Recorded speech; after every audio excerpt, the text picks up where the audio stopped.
संत बोले देख भैया, मैं तेरे को क्या सत्संग करूं या मैं तेरे को क्या ज्ञान दूं? मुझसे अच्छा ज्ञान तो तेरा नाती तुझे दे रहा है। मतलब बोले देख, तेरा नाती बार बार तेरे मुंह को पकड़ रहा है, कभी तेरी दाढ़ी को नोच रहा है और बार बार तुझसे क्या कह रहा है?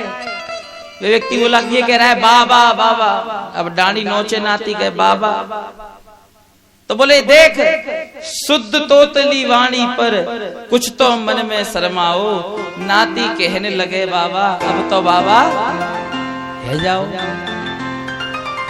घर में बड़ी प्रसन्नता हो जाती जब नाती हो जाता है, नाती कहता है बाबा बाबा।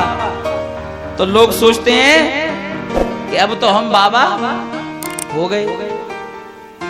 वैराग्य जीवन में आ जाता है व्यक्ति के, मैं बाबा शब्द सुन करके। तो बोले अब तुमसे बार बार तुम्हारा नाती कह रहा है बाबा, तो अब इस घर को छोड़ दो, नाती को छोड़ दो। ये संत का ज्ञान है, क्योंकि घर गृहस्थी के जंजाल में जब तक रहो तब तक रहना उचित हो, ज्यादा अति बुरी होती है। लेकिन लोगों ने मन में भी ठान रखी है, दुनिया कहती है वो कहती रहे, पर हम तो अपनी चलाएंगे, अपने मन की करेंगे। महात्मा जी कह रहे हैं कि नाती बार बार तुमसे कह रहा है कि बाबा, तो अब तो बाबा हो जाओ। तो वे व्यक्ति कहता है संत से कि महाराज, मेरा मन तो बहुत करता है, जब मेरा नाती मुझसे बाबा कहता है तो सोचता हूं कि मैं भी बाबा बन जाऊं, वैराग्य ले लूं। लेकिन क्या करूं? बेटे का बेटा बाबा कहता है, लेकिन इतने में बेटी का बेटा आ जाता है, वो कहता है नाना। एक तरफ तो मन करता चलो हो जाए बाबा, लेकिन इतने में बेटी का बेटा आके कहता है ना ना, अभी मत बनो बाबा। तो कहने का अभिप्राय, संत कितना भी ज्ञान उपदेश दें, लेकिन व्यक्ति करता अपने मन की है। क्यों? क्योंकि ये चाह जो है ना, ये व्यक्ति की चाह कभी खत्म नहीं होती। बुढ़ापा आ जाएगा लेकिन मन में इच्छा वही रहेगी, चाहे एक दांत क्यों ना बचा रहे, सारे दांत क्यों ना चले जाएं, लेकिन मन में इच्छा यही रहेगी कि कोई आ जाए और आकर के मुंह में लड्डू ठूस जाए। ये लोगों की भावना है, चाह कभी खत्म नहीं होती। लेकिन आज वही चाह है पंडित जी की। कहने लगे महाराज मुझे पुत्र चाहिए। संत ने मना किया, बुलवा के वे हरिलाल की जय। ज्यादा बज रहा, बहुत लाउड है, कम करो। हरि बोल। गेन बढ़ा, ठीक है गेन कम रखो ना, थोड़ा ज्यादा ही वो बहुत लाउड हो रहा है।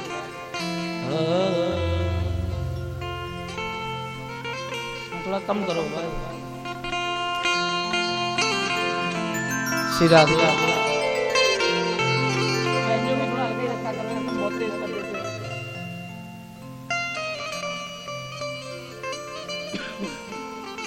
श्री राधे। पुत्र की इच्छा, पुत्र की लालसा। बार बार संत ने समझाया लेकिन समझे नहीं। कहा मुझे तो संतान चाहिए, और महाराज संतान की प्राप्ति कराओ। संत ने मना किया, भैया नहीं, रहने दे।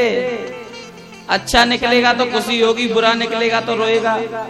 बोले बात तो सही है, लेकिन मन की इच्छा तो पुत्र की थी। संत से बार बार कहा, संत ने मना किया। तो अब आत्मदेव जी जिद पे आ गए कि देखो महाराज, मैं तो आत्महत्या करने के लिए आया था, लेकिन आपने ही मुझे रोक लिया। लेकिन अब अगर तुम चाहते हो कि मैं आत्महत्या ना करूं, तो मुझे संतान की प्राप्ति आप ही करा दो। संत ने मना किया, भैया हम कैसे कराएंगे? बोले नहीं कराओगे तो सुनो, अगर आपने मुझे संतान की प्राप्ति नहीं कराई तो मैं आपके सामने ही अपने सिर को जमीन से पटक पटक करके आज अपने प्राणों का अंत कर दूंगा। संत विचार करने लगे, देखो राम, अच्छा वाला जा रहा था, हमने रोक लिया, अब सामने मरेगा तो हमको भी कहीं ना कहीं दोष लगेगा।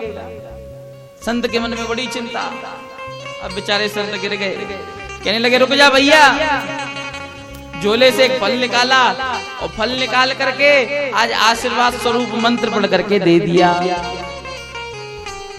बोलो वृंदावन में हरिलाल की।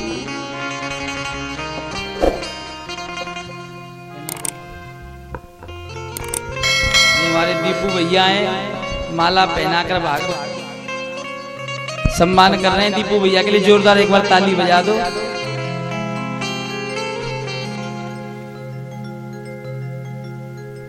बोलो बांके वे हरिलाल की। तो आज संत ने वो फल दिया, उस फल को लेकर के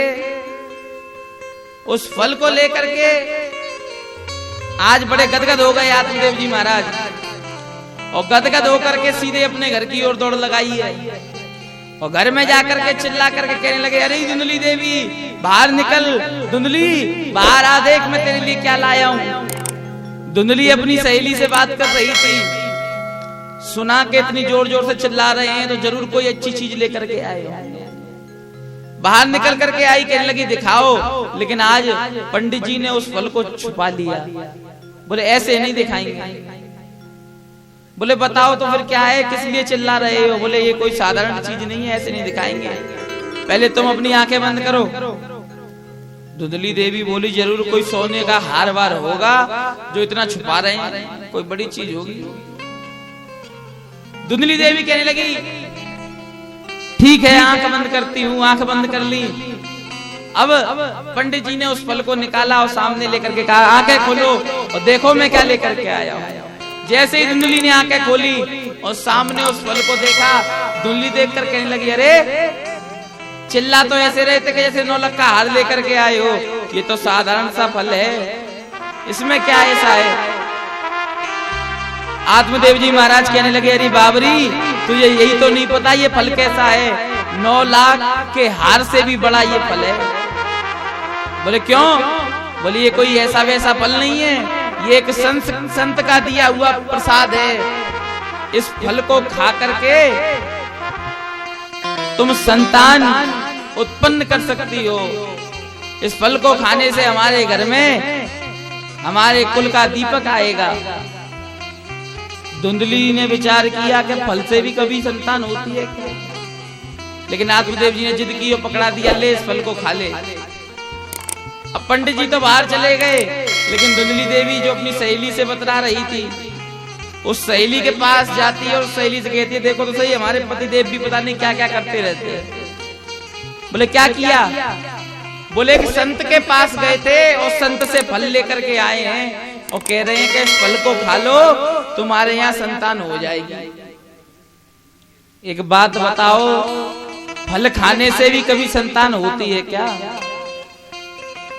तो धुंधली देवी नहीं मान रही थी, लेकिन उसकी सखी ने सहेली ने कहा देख संत का प्रसाद है और संतों में बड़ी शक्ति होती है, संत कुछ भी कर सकते हैं। वास्तविकता में अगर व्यक्ति साधना करे, अपने मन को भगवान की भक्ति में लगा दे, तो कहीं ना कहीं सिद्धि अपने आप संतों में आ जाती है। अब जैसे ये हमारे संगीत वाले संगीत बजा रहे हैं, इन लोगों ने रियाज किया होगा तभी तो आज संगीत बजा पा रहे हैं। अगर ये रियाज नहीं करते, अगर बैठ करके 2-2, 3-3 घंटे तैयारी नहीं करते तो बजा नहीं पाते। कहते हैं जो रियाज करता है वही राज करता है, जो व्यक्ति साधना करता है उसी को सिद्धि मिलती है। संतों में सिद्धि होती थी और है आज भी। आज बड़ा हल्ला मचा हुआ है बागेश्वर धाम सरकार का, तो उन्होंने परिश्रम किया है, तप किया है, सिद्धि को प्राप्त किया है, तो आज वो अपनी सिद्धि को प्रकट करके लोगों को दिखाते हैं। लेकिन लोग विरोध करते हैं, और विरोध भी कौन करते हैं? विरोध वो करते हैं जिनको उनसे परेशानी है। आपने कभी गौर से देखा हो या कभी आपके सामने एक दर्शन किया हो, जब एक हाथी बाजार से निकलता है अपनी मत वाली चाल करते हुए, तो हाथी के सामने कोई वृद्ध व्यक्ति आ जाए तो वो वृद्ध व्यक्ति हाथ जोड़ करके उस हाथी को प्रणाम करता है। नाती पूछते हैं बाबा हाथी को प्रणाम क्यों कर रहे हो? तो वो बाबा कहता है भैया ये हाथी जरूर है, लेकिन इस हाथी का जो मुखमंडल है वही मुखमंडल हमारे गणेश जी का है। गाय को हम लोग माता मानते हैं, हाथी में गणेश जी के रूप का दर्शन करते हैं। लेकिन वहीं पर किसी से पूछो भैया ये घर किसका है, तो क्या कहता है मेरा है। किसी से पूछो ये भैंस किसकी है, मेरी है। ये उंगली किसकी है, मेरी है। सब चीज में मेरा मेरा करता है। लेकिन हे मूर्ख व्यक्ति, इस संसार में तेरा कुछ नहीं है। तू तो केवल इस शरीर में आत्मा के स्वरूप में विद्यमान है। तेरा कुछ नहीं है, सब परमात्मा का। हमारे ब्रज के संतों ने एक बड़ी सुंदर लेखनी लिखी है। हो न राम नाम लीनो तेने भरी जवानी में, और तू डूब के मर जा रे। काय में? चुल्लू भर पानी में। क्यों करता मेरा मेरा, और यहाँ कुछ भी नहीं है तेरा। सभी लोग मिलके गाओ संग।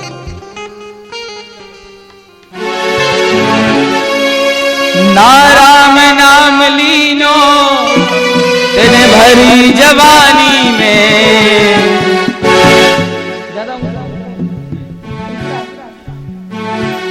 ओ तू डूब के मर जा रे चुल्लू भर पानी में।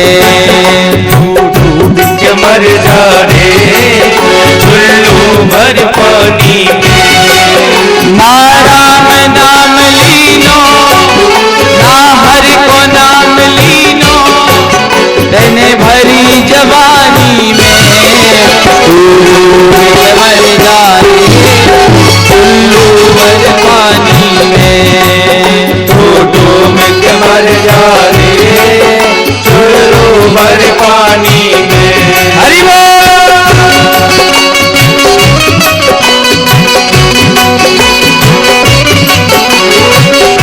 ताली सेवा करते हुए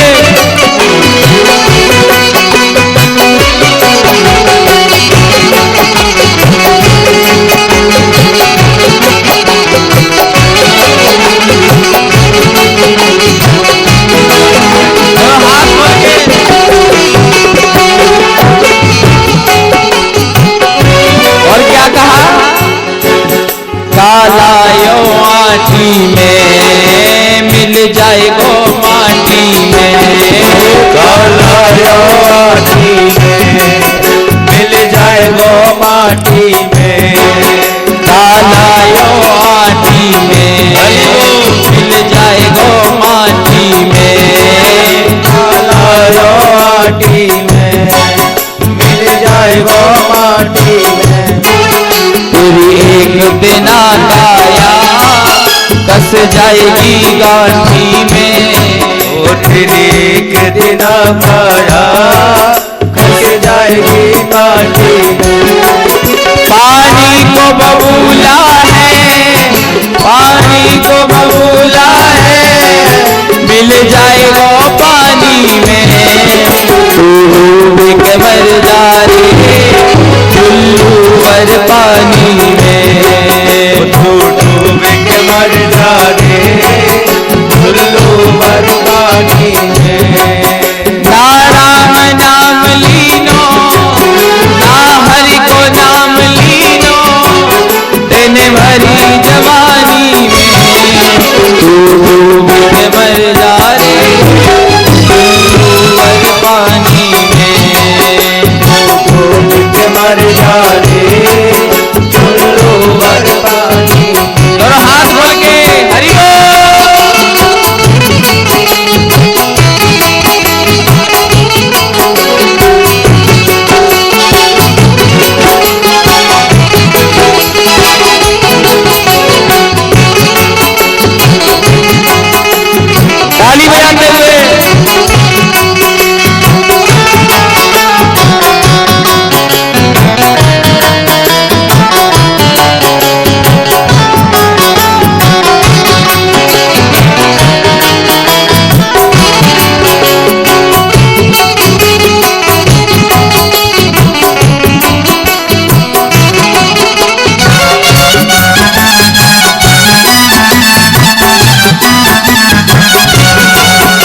करता मेरा मेरा, यहाँ कुछ भी नहीं है तेरा।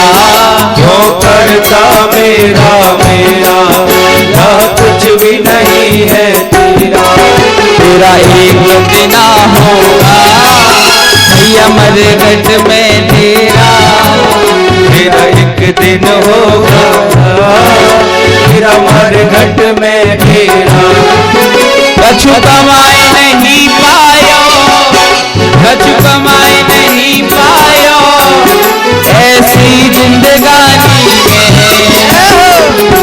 दोनों हाथ उठा के तू डूब के मर जा रे ऊपर पानी में।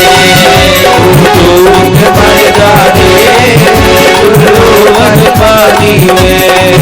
ना राम नाम लीनो, नाम नाम लीना, तेने भरी जवानी में।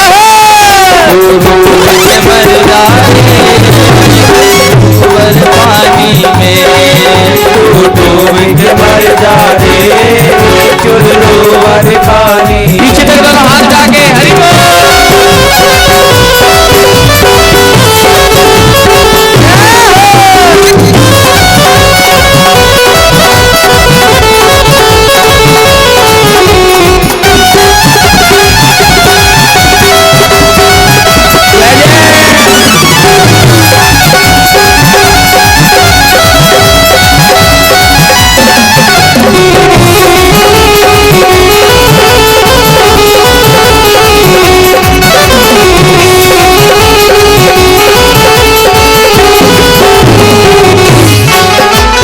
सच्ची भक्ति है, भक्ति में शक्ति है।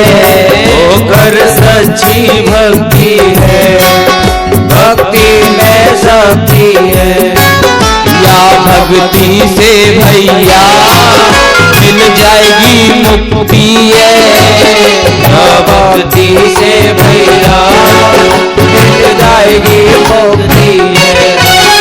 इन्हें बालापन खोयो, बालापन खोयो, सारो जीवन खोयो, सारो जीवन खोयो। नवलेश्वर धाम वालों, तुम सबने क्या किया है? गांव के लोगों तुम, तेने बालापन खोयो, सारो जीवन खोयो। काय में संग में मिलके गाओ। अगर चुल्लू और पानी में डूब के नहीं मरना है तो मिलकर गाओ। बोलो तेने बालापन खोयो। आवाज नहीं आ रही जोर से। तेने बालापन खोयो, ओ सारो जीवन खोयो। काय में भैंसनी की सानी में तू डूब के मर जा रे। तू डूब के मर जा रे ऊपर पानी में। तेने बालापन खोयो, तेने बालापन खोयो, सारो जीवन खोयो, सारो जीवन खोयो। भैंसन की सानी में तू डूब के मर जा रे ऊपर पानी में। तू डूब के मर जा रे ऊपर पानी में। ना राम नाम लीनो, नाम नाम लीनो, तेरे भरी जवानी में। डूब के मर जा रे ऊपर पानी में। तू डूब के मर जा रे ऊपर पानी में। तू डूब के मर जा रे ओभर के पानी में। तू डूब के मर जा रे चुल्लू भर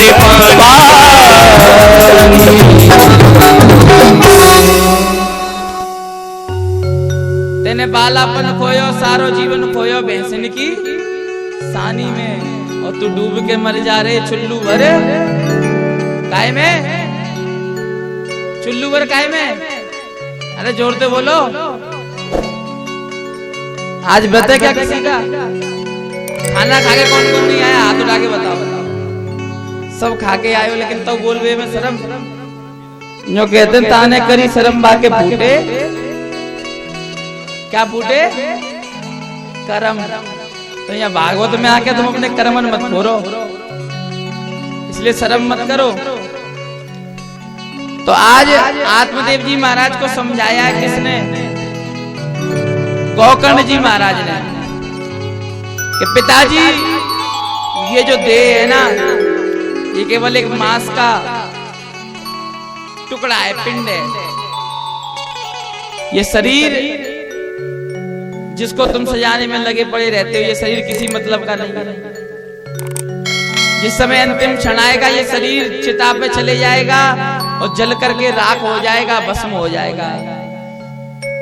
इसलिए आपको अगर परमात्मा को पाना है तो भगवान का भजन करो, और भजन ही एकमात्र साधन है जो भगवान से आपको मिला सकता है। इसलिए बंधुओं, क्यों करता मेरा मेरा, यहाँ कुछ भी नहीं है तेरा, और तेरा एक दिन होगा भैया मरघट में डेरा। तो भैया मरघट में तो सबको जाना है एक दिन, लेकिन उस मरघट में जाने से पहले अपने धर्म को जागृत कर लो। आत्मदेव जी महाराज ने गोकर्ण जी के भाव को सुनकर के दशम स्कंद का पाठ किया और सीधे वन में चले गए। वहां जाकर के भजन किया, भजन करके अपने प्राणों का परित्याग किया। लेकिन इधर जब धुंधकारी ने देखा कि मेरे पिताजी चले गए, जब तक माता पिता रहते हैं तो बच्चों को डर भय रहता है, लेकिन आज जैसे पिताजी चले गए तो आज उसको आजादी मिल गई। पहले कम उद्दंड किया करता था, अब तो और ज्यादा करने लगा। इधर गोकर्ण जी महाराज चले गए तीर्थ यात्रा करने के लिए। धुंधकारी ने आज पाप करना चालू किया, मदिरा पीने लगा है, मांस भक्षण करने लगा है। धुंधली बहुत समझाती है लेकिन समझता नहीं। एक दिन माँ को धक्का दे दिया, माँ जाकर के दीवार से ऐसी टकराई कि उसकी आंखों की ज्योति चली गई। इधर बड़ी परेशान रहती है, घर में रखे हुए धन को ले जाता है, सोने के आभूषणों को बेच करके मदिरा पीता है। एक दिन रात्रि के समय में ध्यान रहा नहीं, आंख से दिखाई देता नहीं था, अनजानवश जाकर के कुएं में गिर गई। रात्रि भर कुएं में पड़ी रही और वहीं धुंधली का भी प्राणांत हो गया। अब तो घर में 5-5 वेश्याओं को ला करके रख लिया, वेश्याओं के साथ रहता है, लूट मचाता है, बड़े पाप करता है, डाकू बन गया। एक दिन एक बड़े राजा के यहाँ चोरी करके आया, और जब बड़े राजा के यहाँ चोरी करके आया तो धुंधली देवी के मन में तो धुंधली देवी तो चली गई थी, लेकिन जो घर में 5-5 वेश्याएं, उन सब के मन में एक भाव आया कि भैया राजा के घर में चोरी करी है तो चोर के साथ उसके साथी को भी दंड मिलता है। अब गलती इसने की है लेकिन साथ हमें भी मिलेगा, तो एक काम करें, राजा से बचना है तो यहाँ से भाग चलें, पर ये भागने नहीं देगा। तो उन 5 वेश्याओं ने भोजन करा दिया, भोजन करा करके सुला दिया। सोते हुए धुंधकारी के हाथ बांध दिए, हाथ पैर बांध करके जलते हुए अंगारे उसके मुंह में डाल करके उसका प्राणांत किया, और शरीर के छोटे छोटे टुकड़े किए और उसके ही घर में एक गड्ढा खोद कर उसे गाड़ कर और लीप करके सारे धन को लेकर के भाग गए। व्यतीत समय जब हुआ, गोकर्ण जी महाराज तीर्थ यात्रा करके लौटे, रात्रि का समय, सोचा गांव वालों को परेशान ना करूं, जाकर के अपने घर में ही बैठ गए और देख रहे हैं क्षण भर बाद ब्रह्म मुहूर्त होगा, तो ब्रह्म मुहूर्त से पहले मैं भगवान का भजन कर लूं, क्योंकि संयमी पुरुष हर समय भगवान का भजन ही करता है। भजन करने के लिए जैसे ही बैठे हैं, आज क्या देखते हैं, कभी तो आग जलती हुई दिखाई दे रही है, कभी शेर की आवाज आ रही है, कभी कुछ दिखाई दे रहा है। बार बार विचार करने लगे क्या कारण है। आज कमंडल से जल लेकर के सिंचन किया, जो भी है सामने आओ और सामने आकर के बोलो। तो आज वे जल जैसे ही छिड़का है तो घर में काला काला व्यक्ति आ गया और आकर के कहता है भैया मैं तेरा भैया हूं। अहम भ्राता तुदीयोस्मि धुंधकारी नामता स्वकीये नैव दोषेण ब्रह्मत्वं नासिता त्वया। भैया मैं तेरा भाई हूं, मेरा नाम है धुंधकारी। गोकर्ण जी बोले भैया मैंने तो तेरे नाम का श्राद्ध कर दिया था, मैंने तो सुना था कि तेरी मृत्यु हो गई, तो गया जी में ही मैंने तेरे नाम का पिंडदान कर दिया था, और तो ये तब भी मुक्ति नहीं मिली। तो आज गोकर्ण जी की बात को सुनकर के कहता है धुंधकारी, अरे भैया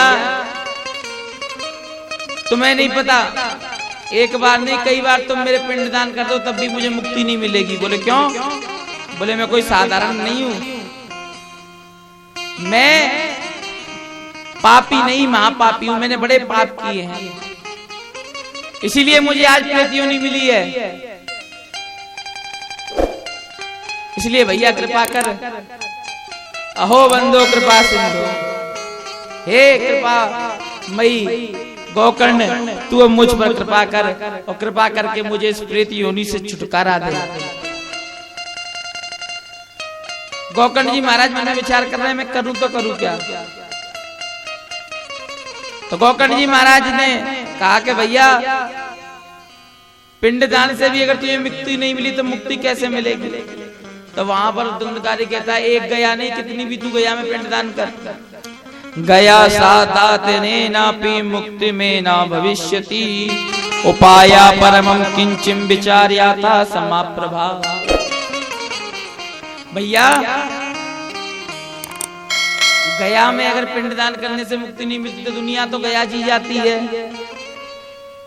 तो यहाँ पर तो धुंधकारी गया में किए हुए पिंडदानों पर भी सवाल उठा रहा है, लेकिन यहाँ पर लौकिक दृष्टि कहती है, शास्त्र कहता है कि जिस समय पूजा की जाती है तो पूजा में सबसे पहले गणेश जी का आवाहन और उसके बाद में ध्यान के बाद में सबसे पहला काम अगर कुछ किया जाता है तो वो होता है संकल्प। संकल्प किस लिए कराया जाता है? संकल्प में नाम बुलवाया जाता है, गोत्र बुलवाया जाता है। संकल्प का मतलब होता है एक तरीके से रजिस्ट्री।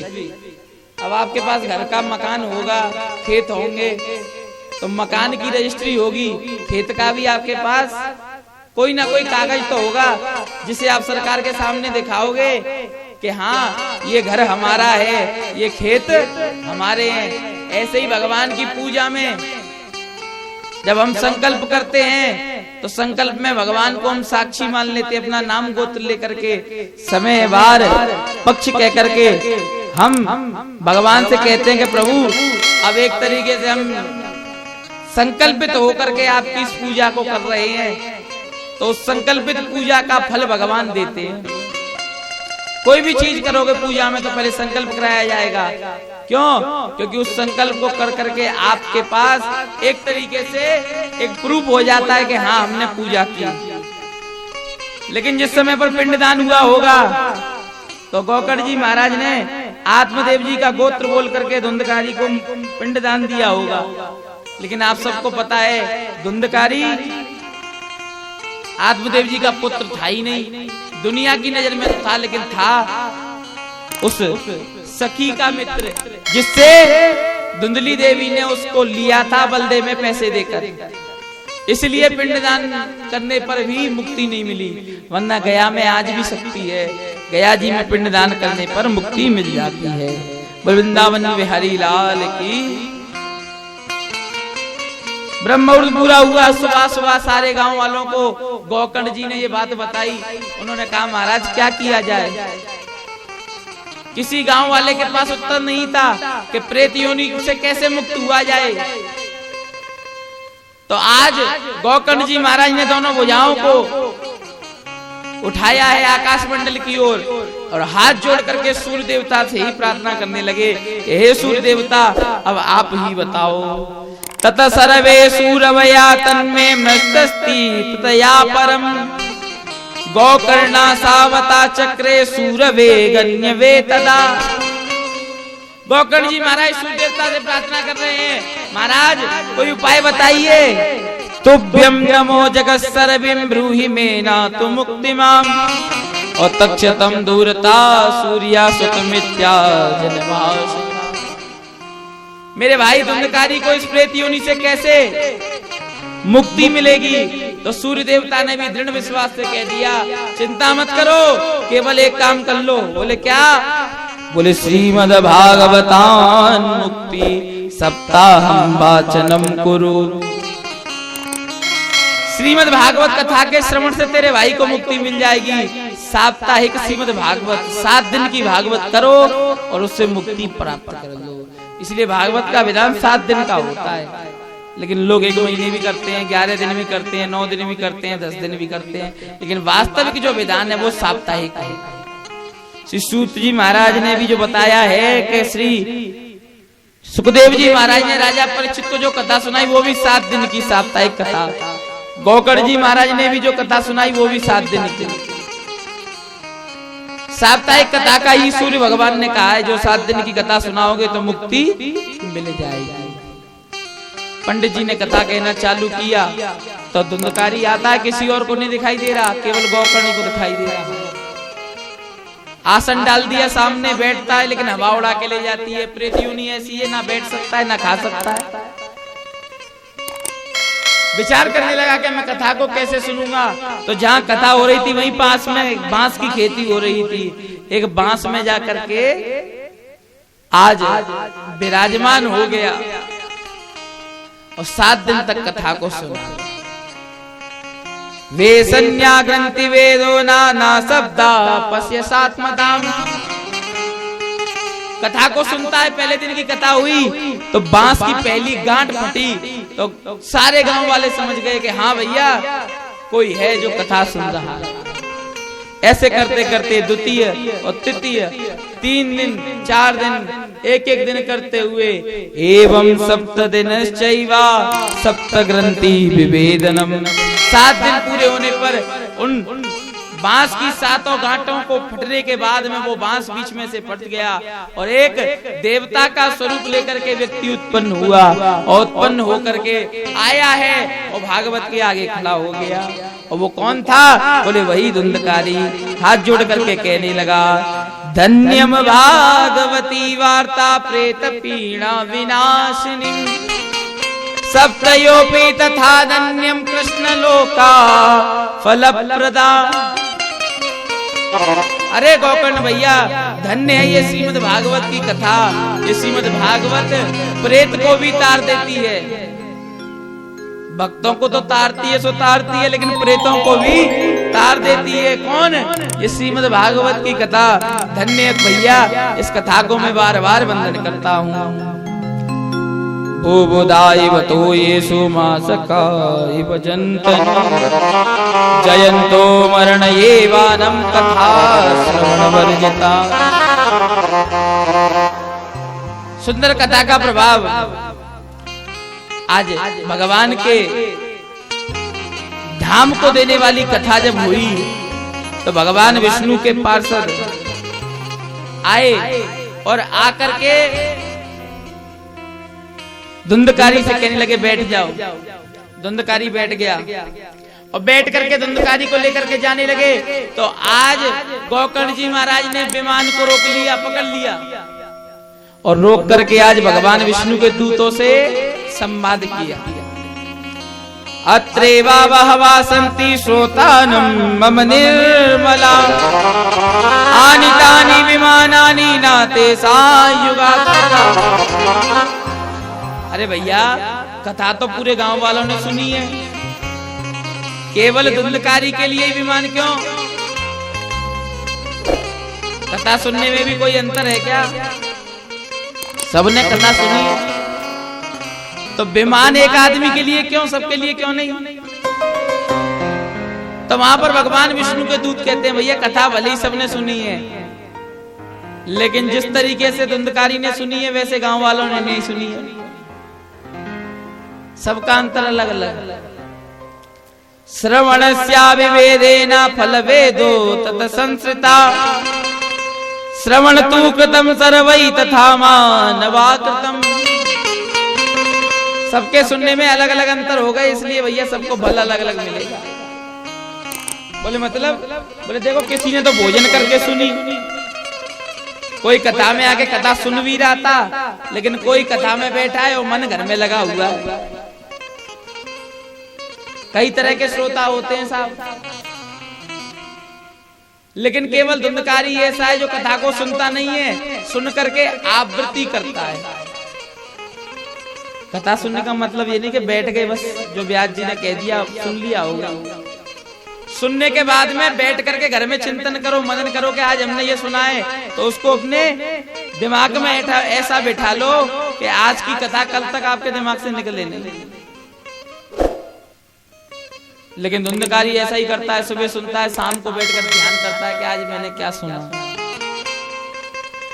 देखो श्रोता और वक्ता में बड़ा अंतर होता है। हमें वक्ता और हमको पता है कि हमें कैसे वक्तव्य करना है, कैसे आपको सुनाना है। और आप सब कौन हो? आप लोग हो श्रोता। तो अपने बारे में जानो कि श्रोता को कैसा होना चाहिए। वैसे 3 प्रकार के श्रोता होते हैं, एक होता है श्रोता, एक सरोता और तीसरा सोता। श्रोता वो होता है जो मन को एकाग्र करके श्रीमद् भागवत कथा को सुनता है, पहले नंबर वाला। और दूसरे नंबर का सरोता। सरोता कौन होता है? उसे कथा से कुछ मतलब नहीं है, उसे केवल पांडाल में आना है, बैठना है, बैठ करके चारों तरफ देखना है कि पांडाल कैसा लगा है, व्यास जी कैसे आए हैं, संगीत कैसा बज रहा है, माइक सीटी मार रहा है। माने वो केवल नुमाइना करने आता है कैसा कार्यक्रम हो रहा है, वो है सरोता। और तीसरे नंबर का है सोता, वो सबसे बढ़िया है। जिसे घर में नींद नहीं आती वो भागवत के मंच में, भगवत के पांडाल में सोने आता है। और 4 प्रकार के श्रोताओं के भाव अलग होते हैं। बनना चाहो तो ऐसे भी श्रोता तुम बन सकते हो। पहले नंबर का श्रोता कौन है? चातक। चातक पक्षी वृक्षों पर विराजमान होकर कहता रहता है प्यासा हूं, प्यासा हूं, प्यासा। तो पक्षी कहते हैं भैया प्यासा है तो चला जा, इतनी सुंदर नदियां बह रही है, नदियों में जाकर के जल पी ले। तो वह चातक पक्षी कहता है भैया मैं इस पानी का प्यासा नहीं हूं, मैं तो उस करुणा की बिंदु का प्यासा हूं जो पहली बरसात होगी उसको पी करके ही मैं अपनी सारी प्यास मिटा लूंगा। एक बार पानी पी लेता है पहली बरसात में, उसका साल भर का कोटा पूरा हो जाएगा। तो श्रोता को बनना चाहिए किसके जैसा? चातक पक्षी जैसा। दुनिया के लोग कितनी भी भलाई बुराई क्यों ना सुनाए, हमें नहीं सुननी। ना जाने कितने गाने फिल्मी क्यों ना सुनाए, हमें नहीं सुनने। हमें तो हर समय प्यासा रहना चाहिए किसका? भगवान की कथा का, श्रीमद् भागवत का प्यासा। तो ये पहला भाव हो गया श्रोता का। दूसरा भाव श्रोता का कैसा होता है? दूसरा भाव होता है मीन की तरह। मीन माने मछली। मछली को आप लोगों ने देखा होगा, जब तक जल में रहती है आनंद पाती है, लेकिन जैसे ही जल से बाहर निकालोगे तो फड़फड़ाने लगती है, उसकी सांस अवरुद्ध होने लगती है। कहते हैं ना कि मछली जल की रानी है, जीवन उसका पानी है, हाथ लगाओ डर जाएगी, बाहर निकालो मर जाएगी। तो बंधुओं हमें भी मछली जैसा बनना चाहिए, भगवान की कथा के लिए, भगवान की भक्ति के लिए। जब तक कथा में रहे, भगवान के मंदिर में रहे, आनंद में रहे। लेकिन जैसे कोई हमें कहे कि भैया मत बैठ कथा में, चल बाहर, मत जा मंदिर में, तो हमारी भी सांस मछली की तरह अवरुद्ध होने लग जाए, हम भी भगवान के भजन में मछली की तरह मस्त हो जाएं। ये दूसरा भाव श्रोता का होता है। और तीसरा हंस। हंस के अंदर भी एक विशेषता है। एक बर्तन में नीर और क्षीर को मिला करके रख दो, दूध को जल को मिला करके रख दो, और पास में एक बर्तन और रख दो। तो हंस के अंदर ये विशेषता है कि वो दूध में से पानी को अलग निकाल देगा। एक बर्तन में दूध निकाल देगा, एक में पानी निकाल देगा, और ऐसा करने के बाद में पानी को छोड़ देगा, दूध को पी जाएगा। तो श्रोता को भी कैसा होना चाहिए? हंस की तरह। अब यहाँ भागवत मंच से हम भागवत भी सुनाएंगे, दृष्टांत भी देंगे, और आप लोगों को भजन भी सुनाएंगे। तो आपको हंस की तरह सुनना चाहिए। दृष्टांतों को अलग निकाल दो, कही हुई बातों को अलग निकाल दो, केवल भागवत रूपी दूध को अपने अंदर ग्रहण कर लो। तो तीसरा भाव हो गया किसका? हंस का। और चौथा है सुक। सुक माने तोता। सुखदेव जी महाराज भी तोते का ही स्वरूप है। चाहो तो तोता बन करके आप इस कथा को सुन सकते हो। कैसे? कि तोते को जो चीज याद कराई जाती है उस चीज को याद कर लेता है।